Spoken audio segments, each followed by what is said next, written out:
Chris Abel is here, real Chris Abel online. Chris, what was Yeah, the best summer job the when you were a best, kid for you?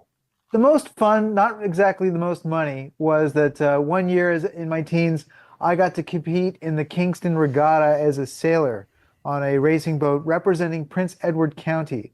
And so the Laser 2 sailor boats that are for racing, it's basically two or three people in a boat. And I was the crew. That meant that as the ship got to high speed, the boat starts to lean over and is about to capsize. My job was to leap out of the boat using straps and what's called hiking out, which is to lean against the side of the boat and try to maintain its balance. The Wow. problem is the moment you lose wind in your sails, I get dunked in the water. It's called teabagging.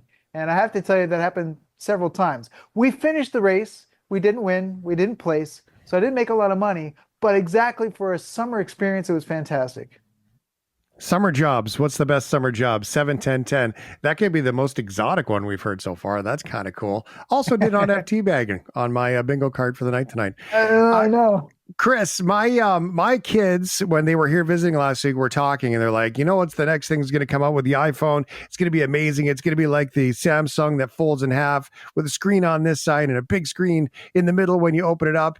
And bingo, guess who did Ta-da! it? Yeah, that's right. So today, Samsung did their Unleashed event in which they unveiled the next generation of their devices. And it is all about folding once again. So it really boils down to three Galaxy devices. You've got the Galaxy Fold, which is a very tall phone. When it unfolds and that magical screen unhinges out, you've got a large, small, little tablet.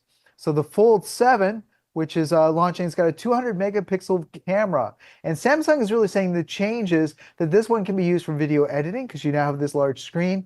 And what I love is they say you can do epic group selfies with that large screen. You can fit so many people into the camera shot with it.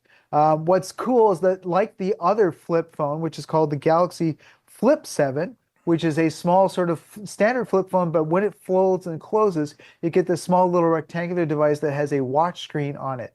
Both of them have whole new, fully re-engineered hinges, which is what I love, and much larger batteries, about twice the size. So you're talking about an all-day battery. So not only are we talking about tougher, more durable folding phones, but greater battery life. The prices, I'm afraid, haven't really come down. So the Fold 7 that I mentioned, that starts at $2,500. Whoa. The Galaxy Z Flip 7 starts at $1,463. So they're really cool, but I'm afraid that with the tariffs situation that's happening thanks to the US, the prices have not come down. That still has one thing that Samsung has to fix. I have the Z Flip 4, the older one. Yes. But you could order that one bespoke where you custom got the trim done and the colors done. So I got like a gold trim with a navy blue phone and all that stuff. And it was not anywhere near that price. So things have certainly changed as the Yes. technology's gone up. Well, the big That's change is that Samsung is in previous models has had their own artificial intelligence. This year they have partnered with Google, so they're now using Google's Gemini AI in their devices. be interesting what happens with Google's phones if they're doing partnerships with Samsung, hey? Yeah, everybody seems to be changing. I predict we're going to see interesting changes to Apple's phones as well as Google's coming up. They have new watch too. Did you mention that part? I don't think you did. Galaxy Watch 8, yes. And what's neat is that it's got new sensors for being able to detect and track your sleep, your stress, and your cardiovascular. But I like this. They've got gesture controls. What does that mean for a watch? Well, the things like pinch, knock, and shake can activate new features on the phone. And that starts at $500. Wow. Expensive habits you have here, Chris Abel. Okay, next on Woo! the list, Sotheby's. Great for buying fancy houses or expensive things. What are they up to? Right, they have an entire week called Geek Week. And Love so it. this is covering three different areas. One is you're dealing with natural history. So if you're a big fan of dinosaurs like I am, they have an entire juvenile Ceratosaurus skeleton that they're going to be putting up for auction. That's going to be amazing. They have an entire section devoted towards space. So if you love space, they have a massive 54-pound Martian meteorite. It's the largest piece of Mars that exists on the planet. That's going to be up for auction. But of course, we're talking about tech here. And so of the first 50 Apple computers that a young Steve Wozniak and his young Steve Jobs handmade when they first started to sell. The one that's in the best condition, called the ROM key, the Apple One, is also going to be going up for auction. It'll be interesting because in the past, vintage computers have not sold for very high prices at auction, but we're starting to see those prices go up. So it'll be interesting to see this one, just because it's held in such high regard, how much money it manages to pull in. Would you buy it? The ROM key one, Apple computer, I would buy. The other items, in terms of natural history, I would say with dinosaur skeletons, they do fantastic replicas. I have replicas of some of the skeletons from the Royal Ontario Museum, for example. Didn't cost that much money, and they're almost exactly the same as the skeletons. I agree with Indiana Jones that when it comes to the actual skeletons, they belong in a museum. Well, did you know that you can you can own an American skeleton, but you can't own a Canadian skeleton? You have to report that you found the bones, and then they belong to the government, but they Yes. often will let you keep them, but they can recall them at any time. So you're supposed to be a caretaker of them. Very different rules. So if you buy in a store, you buy bones. They're probably American bones because you can buy those. Crazy, eh? Oh, yes. It is a whole rabbit hole to jump down if you ever want to go down. Okay, Calgary Stampede Robot Rodeo. This is fun. Woo-hoo. I like this.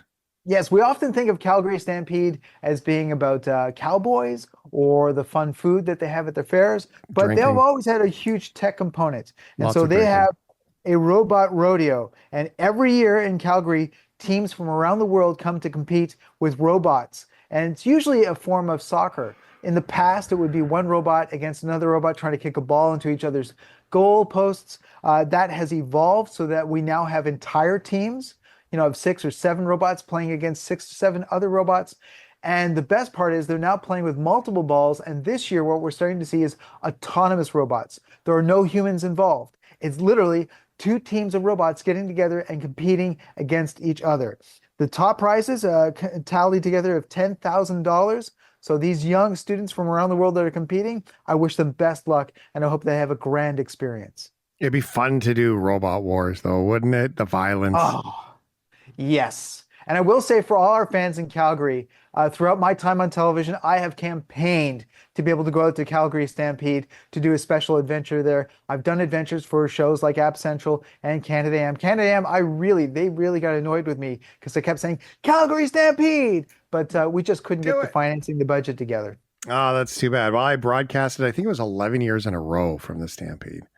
Oh, It's an adventure. There was a lot of drunken late nights on yeah. quads racing around the Stampede grounds with famous rock and roll bands getting in trouble, but it was worth it. Real Okay. Chris Abel. You can reach out online. He's going to share all this stuff as he does. KRISABEL. Follow along and keep in touch with all things technology. That's for sure. Thanks, Chris.